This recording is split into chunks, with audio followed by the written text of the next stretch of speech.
Hello dear friends, welcome to math Brajendra coaching centre. Dear friends, MP police constable 2025 के लिए maths का गणित का तीसरा क्लास मैं आप सभी के लिए लेके आ चुका हूं। डियर फ्रेंड्स, इस क्लास में हम वेरी इंपॉर्टेंट 10 क्वेश्चन सोल्व करते हैं डियर फ्रेंड्स, और सभी टॉपिक के मिक्स क्वेश्चन होते हैं। डियर फ्रेंड्स, मैं आप सभी को याद दिला देता हूँ कि आप सभी का एग्जाम में सिर्फ 8 से 9 दिन का समय बचा हुआ है। आप सभी लोग कंसिस्टेंसी के साथ मेहनत करते जाइए डियर फ्रेंड्स, तभी सिलेक्शन हो पाएगा। नहीं, कंपटीशन कितना ज़्यादा है आप सभी को पता है। डियर फ्रेंड्स, इसके पहले मैं आप सभी को बता देता हूँ कि मैथ्स एवं रीजनिंग दोनों का प्रैक्टिस सेट मेरा चल रहा है। मैथ्स का प्रैक्टिस नंबर 20 तक अपलोड हो चुका है, रीजनिंग का प्रैक्टिस सेट नंबर 19 तक अपलोड हो चुका है। अगर ये सब वीडियो देखना चाहते हैं तो इसी वीडियो का डिस्क्रिप्शन में प्लेलिस्ट का लिंक दे दूंगा, वहां से आप सभी लोग देख सकते हैं। स्टार्ट करने से पहले मेरा आप सभी से छोटा सा रिक्वेस्ट है डियर फ्रेंड्स कि प्लीज़ जो भी मेरे डियर स्टूडेंट्स चैनल पर नए होंगे तो चैनल को सब्सक्राइब कर लेंगे, इस घंटी वाले निशान को प्रेस कर लेंगे, तभी आगे के वीडियो का नोटिफिकेशन मिलता रहेगा। और हाँ डियर फ्रेंड्स, वीडियो को लाइक कर देना है, सभी दोस्तों एंड स्टडी ग्रुप में ज़्यादा से ज़्यादा शेयर कर देना है। ओके, चलिए पहला क्वेश्चन देखते हैं डियर फ्रेंड्स। बहुत कम समय में ज़्यादा क्वेश्चन मैं सोल्व करवा के निकल जाता हूँ। आपको एमपी पुलिस कांस्टेबल के नाम से इस प्रकार से कोई भी क्लास नहीं करवाएगा। चलिए देखते हैं पहला क्वेश्चन। देखिए, सरलीकृत करें। 9 की पावर 3 गुणे 6 की पावर 2 भागे 3 की पावर 3 दिया है। तो ये करणी एवं घातांक का रूल यहाँ पास लगेगा डियर फ्रेंड्स। 9 की पावर 3 मल्टीप्लाई बाई 6 की पावर 2 बटे 3 की पावर 3 दिया है। इसको आगे तोड़ेंगे डियर फ्रेंड्स तो 3 की पावर 2 में लिख सकता हूँ, इसको 3 त्रिकाई 9 हो जाएगा, इसका होल पावर 3 आ जाएगा। मल्टीप्लाई 2 गुणे 3 में लिख सकता हूँ 6 को, बिल्कुल, तो इसका भी पावर 2 आ जाएगा, इसका भी पावर 2 आ जाएगा। ठीक है, क्योंकि होल पावर रहेगा तो दोनों में बढ़ जाएगा, बटे क्या आ जाएगा, 3 की पावर 3 आ जाएगा। अब आगे देखिए डियर फ्रेंड्स, ये होल पावर है ना, ये 2 बाहर निकलेगा तो 3 के साथ मल्टीप्लाई हो जाएगा, तो 3 की पावर क्या आ जाएगा, 3 दूनी 6 आ जाएगा, मल्टीप्लाई 2 की पावर 2 आ जाएगा, मल्टीप्लाई 3 की पावर 2 आ जाएगा। ओके, बटे में क्या आ जाएगा आपका, 3 की पावर 3 आ जाएगा। अब यहाँ जो बेस है डियर फ्रेंड्स सेम है ना, 3 की पावर 6 और 3 की पावर 2, तो जो बेस सेम होता है डियर फ्रेंड्स तो घातें क्या हो जाती हैं, जुड़ जाती हैं। तो एक बेस मैं ले लूँगा और 6 + 2 कर दूंगा। ओके, फिर मल्टीप्लाई में आ जाएगा 2 की पावर 2 और इधर बटे में आ जाएगा 3 की पावर 3। ठीक है, इसको जोड़ देंगे तो 6 2 8 हो जाएगा, 3 की पावर 8 गुणे 2 की पावर 2 बटे 3 की पावर 3 आ जाएगा। ओके, अब देखिए यहाँ पास एक रूल और लगेगा डियर फ्रेंड्स घातांक एवं करनी का। a की पावर x है बटे a की पावर y है, अगर भाग में है और घात अलग अलग है, बेस दोनों का सेम है, तो इसको आप लिख सकते हैं a की पावर x माइनस का y लिख सकते हैं। ठीक है, तो यही रूल यहाँ पास लगेगा डियर फ्रेंड्स। यहाँ 3 की पावर 8 है, यहाँ 3 की पावर 3 है, तो ये नीचे वाला भाग में है, ऊपर जाएगा तो क्या हो जाएगा, 3 की पावर 8 माइनस का इसका घात घट जाएगा और गुणे में क्या हो जाएगा, 2 की पावर 2 हो जाएगा। तो 8 में 3 घटा देंगे तो कितना आ जाएगा, 3 की पावर 8 में 3 घटा देंगे तो 5 आ जाएगा, 3 की पावर 5 गुणे का 2 की पावर 2 हो जाएगा। ठीक है, अब इसको सोल्व करिए तो 3 का 5 बार गुणा होगा, 3 त्रिकाई 9 त्रिक 27 तियाँ 81, 81 तियाँ 81 तियाँ कितना हो जाएगा, 243, 81 गुणे 3 आ जाएगा। ठीक है, फिर 3 आएगा, 2 नहीं 3। ओके, आगे चलिए, यहाँ क्या लिखा है, 2 की पावर 2, 2 दूनी क्या हो जाएगा, 4 हो जाएगा। इसको सोल्व करिए तो 3 एक कम का 3 हो जाएगा। ठीक है, 3 एक कम 3 हो जाएगा, 3 अट्ठे 24, 243 हो जाएगा और गुणे का 4 हो जाएगा, तो बराबर में कितना आ जाएगा, 4 तियाँ 12 का 2 आ जाएगा, हासिल 1, 4 चौको 16 1 17 का 7 आ जाएगा, 1 आ जाएगा, 4 दूनी 8 1 9 आ जाएगा। आंसर कितना निकल के आएगा, 972 दिया है, बिल्कुल ऑप्शन नंबर सी आपका करेक्ट हो जाएगा। देखिए डियर फ्रेंड्स कितना इंपॉर्टेंट क्वेश्चन था, बहुत सरल तरीके से मैं आप सभी को समझा दिया। देखो डियर, नेक्स्ट क्वेश्चन, एक समलंब चतुर्भुज जिसकी समानांतर भुजाएं 9 सेंटीमीटर और 18 सेंटीमीटर है और बीच की दूरी 22 सेंटीमीटर है, समलंब चतुर्भुज का क्षेत्रफल ज्ञात कीजिए। वेरी इंपॉर्टेंट क्वेश्चन है डियर फ्रेंड्स, 100% क्वेश्चन पूछा जाएगा, आप सभी लोग लिख के रख लीजिए, इसी वीडियो के कमेंट सेक्शन में आपको आके बताना पड़ेगा। देखिए बोला जा रहा है एक समलंब चतुर्भुज है, तो चलिए एक समलंब चतुर्भुज बना देते हैं और इसके 2 समानांतर भुजाओं की लंबाई कितना दिया है, 9 सेंटीमीटर 18 सेंटीमीटर, तो ये समलंब चतुर्भुज हो गया, इसका नामकरण कर दीजिए ABCD।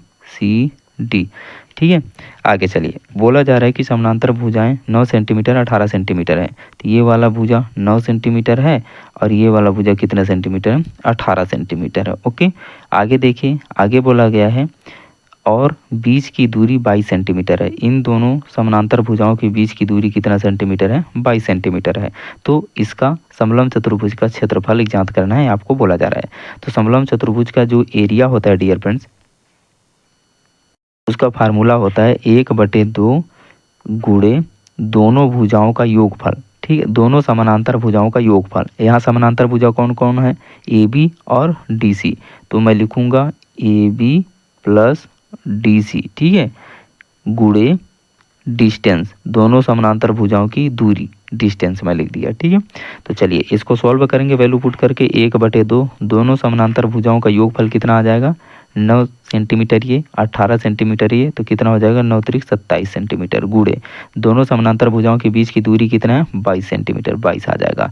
इसको 2 से सोल्व कर दीजिए तो 2 1 11 22 आ जाएगा और 27 गुणे का 22 आ जाएगा। ठीक है, तो 27 गुणे का 22 करेंगे तो 27 आ जाएगा। इसको सोल्व कर देंगे 7 7 8 9 2 297 सेंटीमीटर का स्क्वायर आ जाएगा इसका एरिया। किस ऑप्शन में है? ऑप्शन नंबर पहला आपका करेक्ट हो जाएगा। मैं उम्मीद करूंगा डियर फ्रेंड्स ये क्वेश्चन भी आप सभी को क्लियर हो गया होगा। डियर फ्रेंड्स बहुत अच्छे तरीके से मैं आप सभी को समझाने का कोशिश करता हूं। प्लीज़ आप सभी का रिस्पॉन्स बनता है कि वीडियो को लाइक करना है और ज़्यादा से ज़्यादा शेयर करना है डियर फ्रेंड्स अपने सभी दोस्तों में एंड स्टडी ग्रुप में। यही लाइक और शेयर हमें बताता है डियर फ्रेंड्स कि आप सभी को क्वेश्चन समझ में आ रहा है, वीडियो पसंद आ रहा है। ठीक है, चलिए देखते हैं नेक्स्ट क्वेश्चन। देखिए dear friends next question, Rahul अपनी आय का 72% खर्च करता है और प्रति माह 3660 रुपये 3360 रुपये बचाने में भी सक्षम है।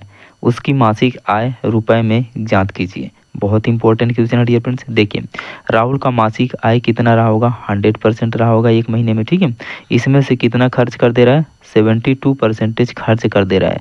तो बचा कितना रहा है डियर फ्रेंड्स? आप बोलेंगे सर 8 80 90 100, 18% बचा रहा है ये। ठीक है, 18 क्यों? 28% बचा रहा है ना, 28% ये बचा रहा है। ठीक है, अब 72% खर्च कर दिया, 28% बचा रहा है, लेकिन यहाँ बोला कितना जा रहा है कि और प्रति माह इतने रुपए बचाने में सक्षम है, 3360 रुपये बचाने में सक्षम है।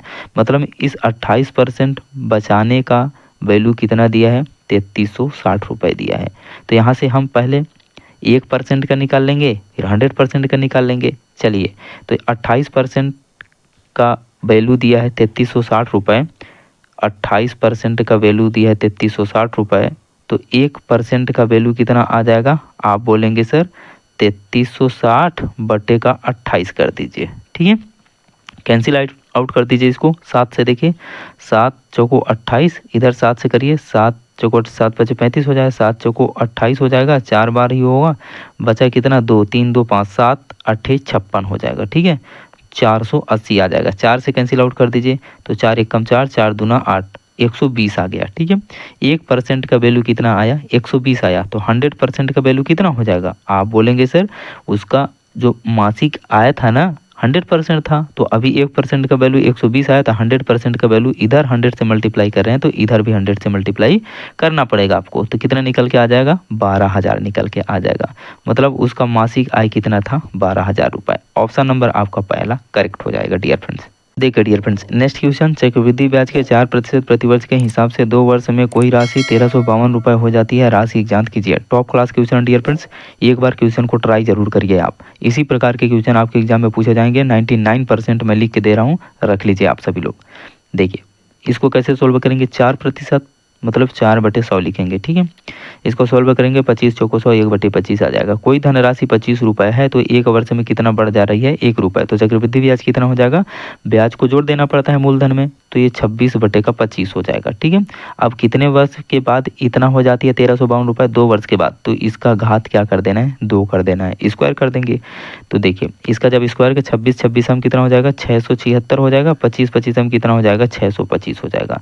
अब यहाँ जो ऊपर वाला है डियर फ्रेंड्स, मैं बताया ना ब्याज में प्रिंसिपल जुड़ा है, इंटरेस्ट में प्रिंसिपल ऐड होता है तो क्या निकल के आता है? आप बोलेंगे सर जब इंटरेस्ट में प्रिंसिपल ऐड होता है तो मिश्र धन निकल के आता है। ठीक है, तो आपका ऊपर वाला क्या होगा? मिश्र धन होगा, अमाउंट होगा। ठीक है, और नीचे वाला क्या होगा? आपका प्रिंसिपल होगा। तो अमाउंट आपको कितना दिया है 2 वर्ष बाद? 1352 रुपये। मतलब इस 676 का मान कितना है? 1352 के बराबर है। तो 1 यूनिट का मान निकाल लेंगे यहाँ से। चलिए 676, 1352 बटे 676, इसको कैंसिल आउट करिए। 676 दूना 1352 आ जाएगा। 1 यूनिट का मान 2 आ रहा है डियर फ्रेंड्स। आपको प्रिंसिपल निकालना है, तो प्रिंसिपल का वैल्यू कितना यूनिट दिया है, 625 यूनिट। तो 1 यूनिट का मान 2 है, तो 625 यूनिट का मान कितना हो जाएगा, 625 दूना का 1250 निकल के आ जाएगा। देखिए किस ऑप्शन में दिया डियर फ्रेंड्स, ऑप्शन नंबर आपका बी करेक्ट हो जाएगा। 1250 रुपये होगी राशि। आई होप ये क्वेश्चन आप सभी को क्लियर हो गया होगा। नेक्स्ट क्वेश्चन डियर फ्रेंड्स, इसको सरलीकृत करके आंसर बताना है। लिखा हुआ है 2 की पावर 3x + 4 प्लस 8 की पावर x + 1 अपान 8 की पावर x + 1 माइनस 2 की पावर 3x + 2। ये क्वेश्चन मैं आप सभी को होमवर्क में दे रहा हूँ। इसका आंसर कमेंट सेक्शन में आप सभी लोग जरूर लिखिए। नेक्स्ट क्वेश्चन डियर फ्रेंड्स, एक समबाहु त्रिभुज का क्षेत्रफल 16√3 वर्ग सेंटीमीटर है, इसकी परिमाप ज्ञात कीजिए। टॉप क्लास क्वेश्चन है, वेरी वेरी इंपॉर्टेंट क्वेश्चन है। यहाँ देखिए समबाहु त्रिभुज के एरिया का फार्मूला लगेगा डियर फ्रेंड्स। क्या होता है सर, देखिए √3/4 मल्टीप्लाई बाई ए का स्क्वायर होता है इसका क्षेत्रफल का फार्मूला। ठीक है, यही फार्मूला यहाँ पास लगा देंगे डियर फ्रेंड्स। क्षेत्रफल बराबर कितना दिया है आपको, 16√3 दिया है। ठीक है, 16√3 वर्ग सेंटीमीटर दिया हुआ है। तो यहाँ √3 से √3 कैंसिल आउट हो जाएगा और ए का स्क्वायर बटे का 4 आ जाएगा नीचे। ए का स्क्वायर बटे का 4 बराबर का 16 हो जाएगा। ओके, अब इधर स्क्वायर लगा है, 4 को पहले उधर भेज दीजिए तो मल्टीप्लाई में हो जाएगा। तो ए स्क्वायर बराबर 16 गुणे का 4 हो जाएगा। ठीक है, दोनों तरफ वर्गमूल निकाल दीजिए। स्क्वायर लगा है तो इधर वर्गमूल निकाल देंगे तो ए निकल जाएगा, और इधर वर्गमूल निकाल देंगे तो 16 का 4 निकल जाएगा और 4 का क्या आ जाएगा, 2 आ जाएगा। तो ए बराबर कितना निकल के आ जाएगा, 4 दूनी 8, मतलब उसकी भुजा निकल के आ गई 8 सेंटीमीटर। अब इसका परिमाप निकालना है, तो सभी भुजाओं का माप क्या होगा, समान होगा, क्योंकि समबाहु बोला गया है ना। तो एक भुजा का माप 8 है, दूसरी भुजा का भी माप 8 ही होगा, और तीसरी भुजा का भी माप 8 ही होगा। तो इसका परिमाप क्या हो जाएगा, 3a हो जाएगा। मल्टीप्लाई करेंगे तो जोड़ेंगे तो 8 + 8 + 8 हो जाएगा। तो 3a बराबर कितना हो जाएगा, 8। ए का वैल्यू 8 रखेंगे तो 8 3 कितना आ जाएगा, 24 सेंटीमीटर। किस ऑप्शन में दिया है, ऑप्शन नंबर बी आपका करेक्ट हो जाएगा। देखिए नेक्स्ट क्वेश्चन, इसको भी सरलीकरण करना है। कोष्टक में √14.44 माइनस 2.5 का होल स्क्वायर प्लस 1.69 दिया हुआ है। तो देखिए डियर फ्रेंड्स, पहले हम वर्गमूल निकाल लेते हैं इसका 1444 का। तो 1444 का वर्गमूल कितना होगा, 38 हम 1444 होता है। ठीक है, तो कोष्टक में आ जाएगा 3.8 आ जाएगा। ठीक है, क्योंकि 2 संख्या छोड़ के यहाँ दशमलव लगा है, वर्गमूल निकालेंगे तो 1 संख्या छोड़ के दशमलव आ जाएगा। ठीक है, माइनस का आ जाएगा आपका 2.8 माइनस का 2.5 है ना, 5 आएगा, ये कोष्टक बंद हो जाएगा, इसका स्क्वायर आ जाएगा प्लस का 1.69 आ जाएगा। ओके, अब यहाँ देखिए a माइनस बी का होल स्क्वायर का फार्मूला लगेगा। a माइनस बी का होल स्क्वायर का फार्मूला क्या होता है सर, a का स्क्वायर प्लस b का स्क्वायर माइनस का 2ab होता है। ओके, इसको सोल्व करिए तो यहाँ a का स्क्वायर 38 हम कितना हो जाएगा, 1444, तो 14.44 आ जाएगा, प्लस का b का स्क्वायर 25 हम 625 होता है, तो 625 को आप क्या लिखेंगे, 6.25 आ जाएगा। फिर आपका माइनस आ जाएगा -2, a का वैल्यू कितना है 3.8, 3.8 गुणे b का वैल्यू कितना है 2.5, फिर बाद में आप क्या कर देंगे, प्लस का 1.69 कर देंगे। ओके, तो इसको जोड़ लेंगे डियर फ्रेंड्स पहले। ठीक है, तो ये कितना आ जाएगा, 5 4 9 आ जाएगा, इधर से 9 आ जाएगा और 4 2 6 आ जाएगा, पॉइंट लग जाएगा, और 6 4 10 का 0 आ जाएगा, 1 आ जाएगा, और 1 1 कितना हो जाएगा, 2 हो जाएगा, 20.69 आ जाएगा। और फिर माइनस करेंगे ना, माइनस। अब इसको मल्टीप्लाई कर लीजिए, तो 2 का मल्टीप्लाई पहले हम कर देते हैं किसके साथ, 2.5 के साथ। तो ये कितना हो जाएगा, 25 दूना 50, 5.0 आ जाएगा। तो यहाँ से क्या मिल जाएगा, 5 का मल्टीप्लाई 3.8 के साथ कर देंगे, 5 का मल्टीप्लाई 3.8 के साथ, तो 8 पंचे 40, 4 आ जाएगा, 5 या 15, 15 4 19 आ जाएगा। ठीक है, 15 4 19, तो 19.0 आ गया। इसका मतलब कि इसका वैल्यू कितना आ गया, माइनस का 19 आ गया। ठीक है, फिर कोष्टक के बाहर प्लस का लगेगा ना, प्लस का 1.69 दिया था, प्लस 1.69 हो जाएगा। ठीक है, चलिए इसको सॉल्व कर लेंगे। 20.69 में से 19 आपको घटाना है, तो 1.69 बचेगा, बिल्कुल 1.69, फिर प्लस का 1.69, दोनों को जोड़ के तो 9 दूनी 18 का 8 आ जाएगा, 1 बचेगा, 6 दूनी 12 13 का 3 आ जाएगा, 1 बचेगा, 1 1 2 1 3, 3.38 किस ऑप्शन में दिया है? ऑप्शन नंबर बी आपका करेक्ट हो जाएगा। मैं उम्मीद करूंगा डियर फ्रेंड्स ये क्वेश्चन आप सभी को क्लियर हो गया होगा। नेक्स्ट क्वेश्चन, दो क्रमागत सम संख्याओं का लघुत्तम समापवर्तक और महत्तम समापवर्तक क्रमशः 84 और 2 है। इन दो संख्याओं के व्युत्क्रमों का योगफल ज्ञात कीजिए। पहले हमको संख्या निकालना पड़ेगा डियर फ्रेंड्स। तो संख्या कैसे निकालेंगे? देखिए, एक फार्मूला मैं आप सभी को पिछले वीडियो में भी बताया था कि दोनों संख्याओं का एलसीएम मल्टीप्लाई बाई एचसीएफ बराबर होता है पहली संख्या गुणे दूसरी संख्या। तो पहली संख्या अगर मैं x मानता हूँ तो दूसरी सम संख्या कौन सी हो जाएगी? x प्लस का 2 हो जाएगी। ठीक है, तो दो संख्या हमारे पास निकल के आ गए। आप बोलेंगे सर बिल्कुल आ गए। तो इन दोनों का एलसीएम कितना दिया है? 84 दिया है। एचसीएफ कितना दिया है? 2 दिया है। इसको मल्टीप्लाई कर देंगे तो 4 दूना 8, 8 दूनी 16, 168 आ जाएगा। ठीक है, बराबर में आपके पास दोनों संख्याओं का मल्टीप्लाई कितना निकल के आ गया? एक्स स्क्वायर प्लस का 2x आ गया। इतना समझ में आ गया आप सभी को? आप बोलेंगे सर बिल्कुल। अब देखिए, यहाँ x का वैल्यू क्या रखें कि सोल्व करने पर 168 आ जाए। अगर मैं 12 रखता हूँ तो 12 बारह हम कितना हो जाता है? 144 हो जा रहा है और प्लस 12, 12 दूना 24। ठीक है, तो इसको जोड़ेंगे तो 4 दूना 8, 4 दो 6 और 168 आ गया। बिल्कुल आ गया। मतलब x का वैल्यू क्या होगा? यहाँ 12 होगा। तो छोटी वाली सम संख्या 12 होगी, बड़ी वाली सम संख्या x प्लस 2 12 13 14 हो जाएगी। ठीक है, दोनों संख्या मिल गए हमको। एक मिला 12, एक मिला 14। ओके, चलिए पहली संख्या 12 मिल गई और दूसरी संख्या 14 मिल गई। अब क्या बोला जा रहा है प्रश्न में? इन दोनों संख्याओं के व्युत्क्रमों का योगफल। तो दोनों संख्याओं का व्युत्क्रम क्या हो जाएगा? 1/12 और 1/14। अब दोनों का योगफल निकालना है।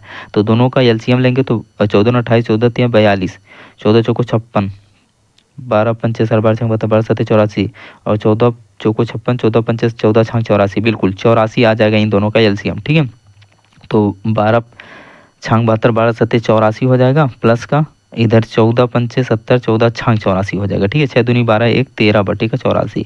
तो इन दोनों संख्याओं का योगफल कितना निकल के आ जाएगा? 13/84 दिया है। बिल्कुल ऑप्शन नंबर बी आपका करेक्ट हो जाएगा।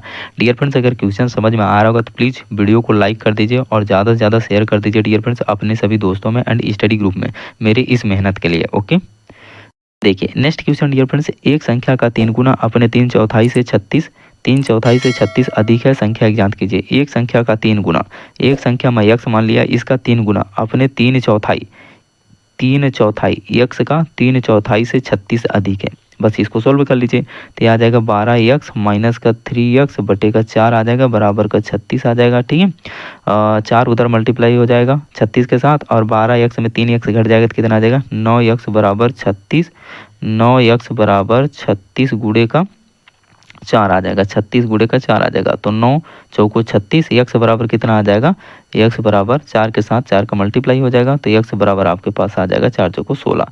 देखिए दिया है। बिल्कुल ऑप्शन नंबर सी आपका करेक्ट हो जाएगा dear friends. Next question dear friends, 3 अलग अलग रोड क्रॉसिंग पर ट्रैफिक लाइट्स प्रत्येक क्रम से 48 सेकंड, 72 सेकंड, 108 सेकंड के बाद बदल जाती हैं। यदि ये सभी सुबह 8:20 बजे एक साथ बदलती हैं तो किस समय फिर से एक साथ बदलेंगी? वेरी वेरी इंपॉर्टेंट क्वेश्चन है डियर फ्रेंड्स। क्वेश्चन को एक बार आप ट्राई जरूर करिए। इसी प्रकार का क्वेश्चन पूछा जाएगा आपके एग्जाम में, आप लिख के रख लीजिए।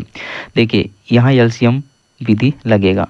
एक 48 सेकंड के बाद और एक 72 सेकंड के बाद, एक 108 सेकंड के बाद बदलती है। ठीक है, और तीनों एक साथ 8 बजे बदली थी तो इसको 3 से डिवाइड कर दीजिए। 16 3 48 और 24 3 72, 3 त्रिका 9 और 3 छक्का 18। ठीक है, यहाँ देखिए 2 से कैंसिल आउट हो जाएगा। बिल्कुल हो जाएगा। 2 से कर दीजिए, 2 8 16 और 2 बार हम 24, 2 18 हम 36। ओके, 2 से हो जाएगा। बिल्कुल हो जाएगा। 2 चौको 8 और 2 छक्का 12 और 2 नवा का 18। अब देखिए इधर किससे डिवाइड होगा? 2 से हो जाएगा। 2 से 2 4 और 6 कट जाएगा तो काट दीजिए। 2 दूनी 4, 2 तिहाई 6, 9 नहीं कटेगा। ठीक है, तो यहाँ से देखिए 3 से कैंसिल आउट कर दीजिए तो ये तो 2 तो नहीं कटेगा, 3 एक कम 3, ये 3 त्रिकाई 9। तो अभी 2 और 3 नीचे बचा हुआ है। ठीक है, तो कितना आ गया? इनका मल्टीप्लाई कर लीजिए। 3 दूनी का 6 आ जाएगा, 3 दूनी 6, 6 दूनी 12, 12 दूनी 24, 24 3 72 और 72 गुणे 2 तो 72 दूना 144 और गुणे अभी 3 भी बचा ही इधर। ठीक है, 144 गुणे का 3, 144 गुणे का 3, 4 3 12 का 2, 1 4 3 12 1 13 का 3 हासिल 1, 3 एक कम 3 1 4। 432 सेकंड के बाद ये लाइट्स फिर से एक साथ जलेंगी। 432 सेकेंड आया ना। अब इसको मिनट में चेंज कर लीजिए, 432 सेकेंड को मिनट में चेंज करेंगे तो मिनट में चेंज करेंगे तो 60 से भाग देना पड़ेगा, ठीक है। तो ये कितने बार जाएगा, 6 छाम 36, 6 छाम 36, 6 सत्ते 42। अगर 6 गुणे 7 में करता हूँ तो 6 सत्ते 42, 420 सेकेंड आ जा रहा है। हाँ ठीक है, तो 7 मिनट निकल के आ जाएगा। और कितना सेकेंड बचा, अभी 12 सेकेंड बचा, ठीक है। 432 में 420 घटा देंगे तो 12 सेकेंड बचेगा। 7 मिनट और 12 सेकेंड मतलब 8 बजकर 27 मिनट, 8 बजकर 27 मिनट, 8 बजकर 27 मिनट और कितने सेकंड के बाद फिर जलेंगी, 12 सेकंड के बाद। ऑप्शन में दिया है बिल्कुल, यहाँ देखिए ऑप्शन नंबर ई में पहला में ही दिया हुआ है, 8 बजकर 27 मिनट पे जलेंगे, सेकंड यहाँ नहीं दिया हुआ है। इसका आंसर हो जाएगा ऑप्शन नंबर पहला। देखिए ये लास्ट क्वेश्चन, एक आदमी के 3 बेटे थे, 5 वर्ष के अंतराल पर पैदा हुए थे। अब से 5 वर्ष बाद उनकी आयु का योग 60 वर्ष होगा। 5 वर्ष पूर्व सबसे छोटे पुत्र की आयु क्या थी, वर्षों में निकालना है। तो 5 वर्ष बाद हर बेटा पैदा हो रहा है 5 वर्ष के अंतराल पर। तो पहला बेटा x वर्ष में पैदा हुआ होगा, दूसरा बेटा x+5, तीसरा बेटा x प्लस का 10 वर्ष बाद पैदा हुआ होगा, ठीक है। अब आगे चलिए, बोला जा रहा है कि अब से 5 वर्ष बाद, अब से 5 वर्ष बाद मतलब इन सब में 5 5 जुड़ जाएगा तभी तो 5 वर्ष बाद जाएंगे ना। तो देखिए 1 2 3, 3 x बराबर कितना निकल के आया, 5 10 15, 15 15 30, 3x प्लस 30 बराबर मतलब 5 वर्ष बाद इनके आयु का योगफल कितना है, 60 दिया है, बराबर 60 वर्ष आ जाएगा, ठीक है। अब 60 में 30 घटा देंगे तो 3x बराबर कितना आ जाएगा, 30 आ जाएगा। तो x का वैल्यू कितना आ जाएगा, x बराबर 10 आ जाएगा। मतलब पहला जो बेटा होगा, ठीक है, वो कितने वर्ष का होगा, प्रेजेंट में होगा आपका 10 वर्ष का, ठीक है। प्रेजेंट में 10 वर्ष का होगा। ये दूसरा बेटा प्रेजेंट में 10 5 15 वर्ष का होगा। तीसरा बेटा प्रेजेंट में 15 5 20 वर्ष का होगा, ठीक है। 10 10 20 वर्ष का होगा। बोला क्या जा रहे हैं, 5 वर्ष पूर्व सबसे छोटे पुत्र की आयु क्या थी। प्रेजेंट में अगर 10 वर्ष है छोटा वाला पुत्र तो 5 वर्ष पूर्व मतलब और पहले जाना है तो -5 करना पड़ेगा। तो 5 वर्ष पूर्व छोटा वाला बेटा कितने वर्ष का रहा होगा, 5 वर्ष का। ऑप्शन नंबर सी आपका करेक्ट हो जाएगा। मैं उम्मीद करूंगा डियर फ्रेंड्स इस प्रैक्टिस सेट के सभी क्वेश्चन आप सभी को समझ में आ गए होंगे। अगर क्वेश्चन समझ में आ गए डियर फ्रेंड्स तो प्लीज़ वीडियो को एक लाइक कर दीजिए, ज़्यादा से ज़्यादा शेयर कर दीजिए अपने सभी दोस्तों में एंड स्टडी ग्रुप में, ओके। और हाँ डियर फ्रेंड्स, जो भी डियर स्टूडेंट्स इस चैनल पर नए होंगे तो चैनल को सब्सक्राइब कर लेना है, इस घंटी वाले निशान को दबा दीजिएगा तभी आगे के वीडियो का नोटिफिकेशन मिलता रहेगा। चलते हैं डियर फ्रेंड्स, मिलते हैं नेक्स्ट क्लास में। टेक केयर, लव यू, तब तक के लिए आप सभी का आशीर्वाद। जय हिंद।